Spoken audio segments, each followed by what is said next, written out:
All right, so number 3 is going to be the need for constant stimulation. Constant stimulation. So this is a group that really never had peace. We talked about their structured lives, and the only time quiet time was in play was typically during timeout. Rarely did they sit and read a book. And again, of course, we're not saying that millennials don't read, but just think about the generalized experience of them. Quiet, off time wasn't there. I mean, my students today don't remember TV going off. They don't remember the national anthem, the flag, and then static. They're like, TV's always on. I'm like, no, there was a time when, what do you mean it went off? Like you turned the TV off? No, like literally there just wasn't TV available. Like I literally spent about 15 minutes dialoguing with students in my marketing class about TV going off. And they're like, no, wait. But like you couldn't see anything? Like not even an infomercial? No, TV, the national anthem, Home of the Brave, static and bars until about 5 a.m. So this is a group of people who literally have always had the ability to have engagement. Teddy Ruxpin's, their toys talk to them. They've never had quiet, or very rarely do they have quiet time. So with that being said, in the classroom, it really does behoove you to be engaging. You'll notice I didn't use a PowerPoint. Most people are always like, you don't have a PowerPoint? Because this, I'm generalizing, but oftentimes the PowerPoint and a screen can become a crutch for some people. So if I use the canned lecture on a PowerPoint and I find myself doing this, what are your students doing? Or full out laughing, Facebook is hilarious. Because they feel that you have now cut off from them, your attention is not owned by them, and in a situation where, and I know some disciplines you cannot be as a part of the group, but at all times that you can be, it really does behoove you to engage. Call on them. Look at them in the eye. People feel uncomfortable if they're on their phone and you're like, if you're on your phone, like wouldn't you feel the need to like, okay, I'll back away. Some people ban electronics from the classroom. I am with it.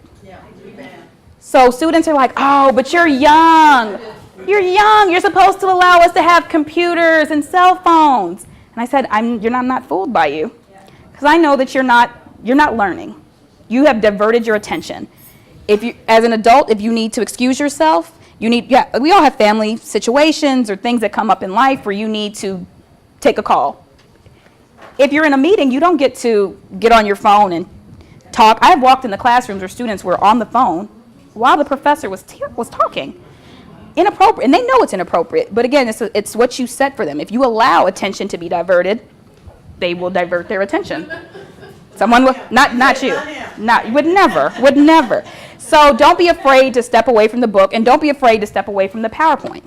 So, and I'm not saying PowerPoint is a bad thing. PowerPoint can be a great thing, but it can't be your whole focus, because then they're like, especially if you post them, I can read that later. I can read that later. What am I getting from this? And they are very savvy. So we all know that book publishers, especially the major ones, will provide you with PowerPoints. The students know that as well, and oftentimes they have them. You can Google your book. Google, like literally just go to Google and Google your book. You will find test items, test banks. Test banks are available to students.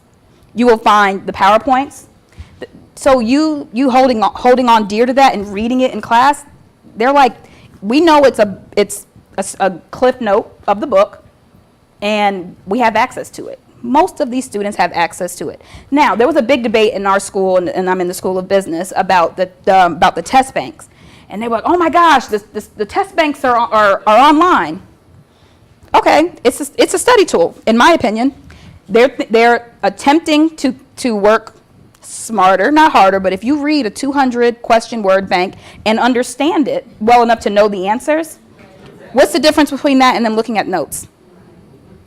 I think that it has some ethical implications, but again, if you are smart enough to read 200 questions with 5 multiple choice answers possible and decipher and understand which one is the answer, have you not basically read that chapter then?